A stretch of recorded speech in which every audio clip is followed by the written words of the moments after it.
Okay, there we go. Now it's working. So, I was going to make a joke about our outfits, but I struggled to find one. I just couldn't. I mean, it's somewhere. I mean, the green is off now, but it's somewhere between like the pinstripes and the black. It's like somewhere there's prison in there. I don't know where. I'm very toned down for today. You're very toned down. That's a conservative audience today. I thought I'd dress very appropriately. that's a scary thought. Okay, I'm not. So maybe I'll kick it off with just a couple of thoughts. I thought Steve's talk was really interesting, and his book is fascinating. If you haven't read it, it's a good read. Is this making the noise, or is that? Okay, somebody's microphone is making noise. I kind of believe what Steve says, and I want to put this out there to Roo to react to. But I actually believe we're at a fundamental shift yet again.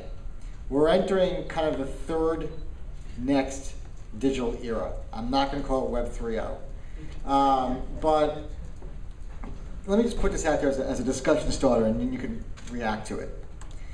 So I think it seems like every 8 years is a shift. So I'm going to argue that 1994, approximately, to 2002 was the commercialization era of the web.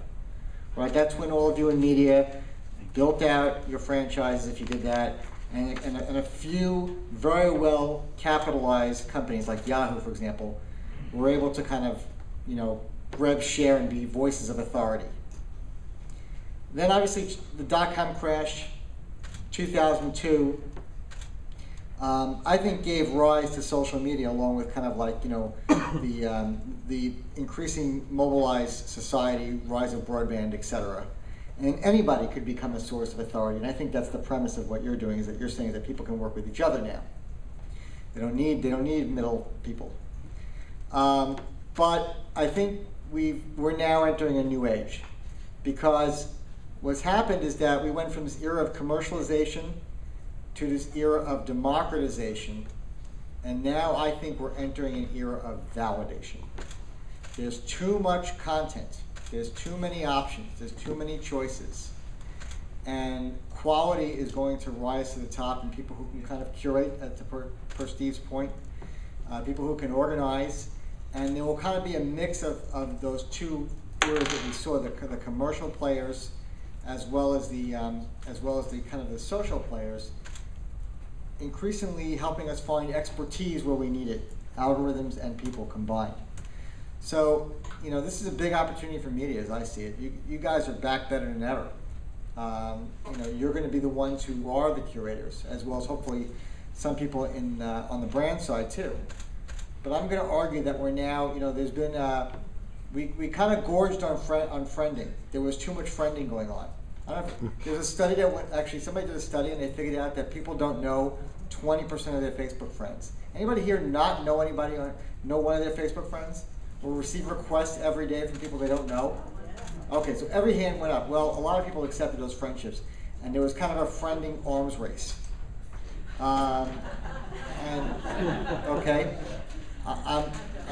Roo is beating me in that. And I think that's now, we gorged on friends, and now we're having a big friending hangover. And as part of that, I think there's going to be kind of a rise of experts and kind of a layer that sits on top of things that helps us kind of find credible content, credible information, credible people we can work with to collaborate with. So I kind of see that sitting on top of what you're saying, but I want your reaction. Can you hear me? No. Can I just shout? Just share. Just share the mic. Hello? Better. I think in concept, I completely agree. I mean, I think one thing I feel quite strongly, having just written a book about a new concept and a new shift, is actually that there is no such thing as sort of really fundamental shifts. Like, we like to think that there's always really big black and white changes. There's a conflict between creators and curators. There's a conflict between hierarchies.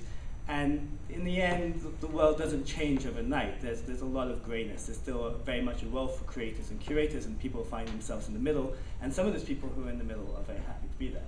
And so I think one of the things that's happened because of a lot of authors, and a lot of change very quickly, is we try and create some sort of shock value of, oh my god, this is the latest thing, you have to know about it, because if you don't, you're going to just fall by the wayside, and if you're an artist, nobody's going to buy your work, or nobody's going to pay for it, and if you're a curator, you have to know the latest thing to curate.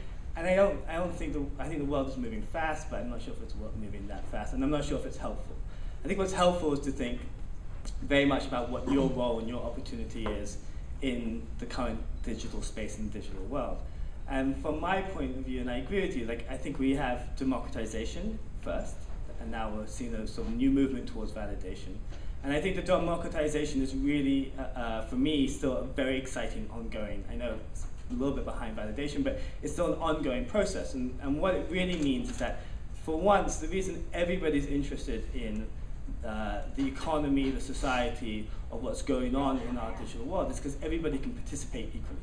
The person who chooses to sell their products on eBay is empowered to be able to go out and make money from their products. The person who wants to allow their car to be shared or their couch to be shared on Airbnb, for example, is empowered to go out and find extra money, but also meet new community. And so I think what's exciting and interesting right now is that the democratization is actually really, what it really means is that you're in more control, not less control, but more control of the products and services and experiences that you want. And that is a very, for me, the contrast that I choose to compare our current economic time to is, the post-war era, where actually we had no control, right? Where it was our destiny and our responsibility just to buy more, and we had no control over what we did with it afterwards. Whereas now we have much more control of our consumer participation. So I think that's so. I'm not getting back, yeah, because otherwise I'm in trouble. So. What I think about within this context is the role of experts and expertise. So, and I think that this is where everybody can play a role, but and I think, again, to be clear, the democratization era in some countries is still going strong. If you look at Egypt and what took place in the Middle East, they're still very much in that era, and they're just getting going. I'm thinking more in the realm of the U.S. and EU. But what we've seen, just a data point I'll throw out there, and I'm curious, what you think is that we do a study every year called the Edelman Trust Barometer. You can find it on our website.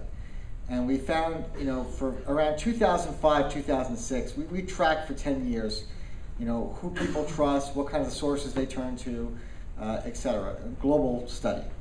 Around 2005, 2006, we saw a dramatic rise in a person like myself, a peer, an individual. But in the last 2 years, we've seen that drop. And now people actually say they want accredited experts or technical/domain level experts. So as I see it, they're going to be the ones who filter. They're going to be, and they were already there. If you think about bloggers, for example, that was going on 5-6 years ago. But there's now kind of a layer that sits on top of all of this content. And and Steve argues that search is broken. I'm actually going to argue that through +1 it's going to get stronger than ever. Because I think there's going to be kind of two channels. There's going to be content that you pull down and content that finds you. And they seem to be merging that really well. And they have the opportunity to do what Facebook maybe can't do, in the sense that it's easier, I think, for Google to add a social layer to search to kind of help you find expertise than it is for Facebook to add a really good search layer. I think that unless they completely disrupt the model.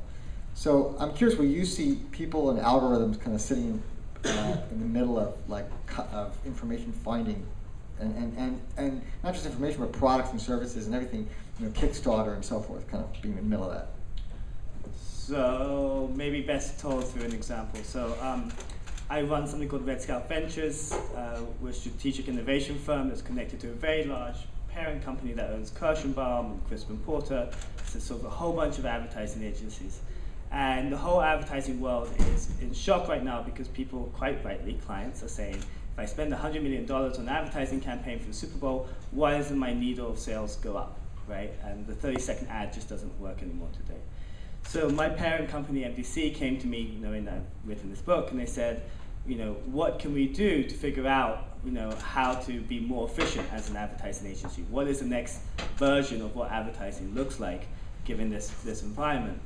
And what we've designed is a totally open source, it's not public yet, but you guys are the first to know about it, a totally open sourced, crowdsourced network or advertising agency. And what that does is it basically breaks our world up into curators and creators, right?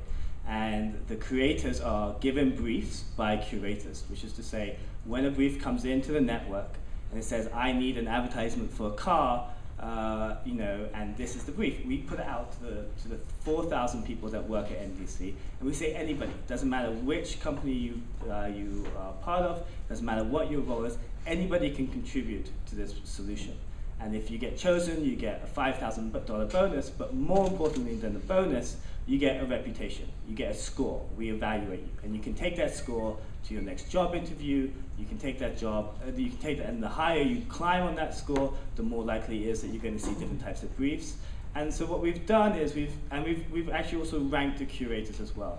So what we're trying to do is we're trying to figure out who the best curators are amongst all our firms, and we're trying to open up the opportunity of creativity coming from anybody. It can come from the receptionist.